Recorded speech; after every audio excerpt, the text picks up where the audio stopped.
চালতার পাতলা আচার। চালতার পাতলা আচারটি দেখতে যেমন সুন্দর, চালতার পাতলা আচারটি খেতেও ঠিকই সুন্দর। বন্ধুরা, অর্গানিক আচার বাড়ির পক্ষ থেকে সবাইকে স্বাগতম। আমরা আবারও হাজির হয়েছি আরেকটি সুস্বাদু টকঝাল মিষ্টি চালতার পাতলা আচার নিয়ে। তো চালতার এই পাতলা আচারের রেসিপিটি দেখতে মতো অর্গানিক আচার বাড়ির সাথেই থাকুন।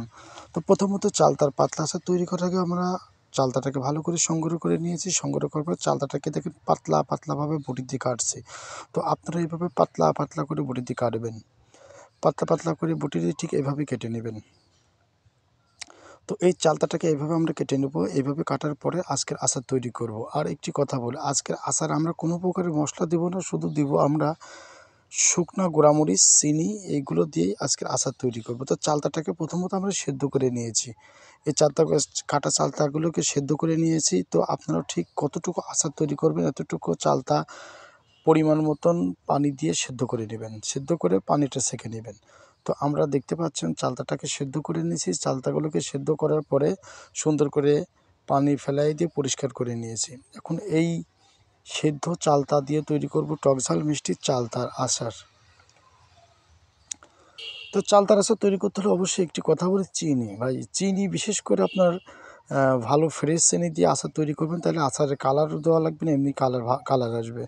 তো এখন সসপ্যানটাকে আমরা চুলার উপরে দিয়ে দিয়েছি। তার মধ্যে পরিমাণ মতো চালতা দেবো এবং পরিমাণ মতো চিনি দেবো। আর একটি কথা বলি, কিছু কিছু রেসিপিতে দেখা যায় এতটুকু পরিমাণ চিনি, এতটুকু পরিমাণ চালতা। না ভাই, এটা একদমই ভুল ধারণা।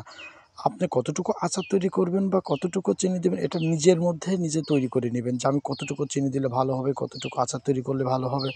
তো চিনি দেওয়ার পরে এখন আমরা এভাবে জ্বালাবো কিছু সময়। জ্বালাতে জ্বালাতে দেখতে পাচ্ছেন কত সুন্দর একটি কালার চলে আসছে। অবশ্য কালারের জন্য আমি একটি কথা বলি, আপনারা কিছু জাফরান দিতে পারেন অথবা হালকা একটু হলুদ দিতে পারেন। আর বিশেষ করে ভালো চিনি হলে বলে কিছুই দেওয়া লাগে না, কালার এমনিতেই হয়। তো এইভাবে জ্বালাইতে হবে এবং মাঝে মাঝে দেখতে হবে আসলে চালতার আচারটা হচ্ছে কিনা ঠিকঠাক মতো। তো দেখতে পাচ্ছেন কত সুন্দর চালতার আচার হয়ে যাচ্ছে। তো এর মাঝে আমরা কি করেছি, আমরা পরিমাণ মতো খাবার লবণ দিয়ে দিয়েছি চালতার আচারের মধ্যে। তো পরিমাণ মতো খাবার লবণটা দেওয়ার পরে এখন আমরা এইভাবে নাড়বো এবং জ্বালাবো। আর মাঝে মাঝে আমরা একটু চেখে দেখবো বা মাঝে মাঝে একটু নেড়ে দেখবো আসলেও চালতার আচার ঠিকঠাকভাবে হচ্ছে কিনা। এখন দেবো আমরা গুঁড়ো করা শুকনা মরিচ।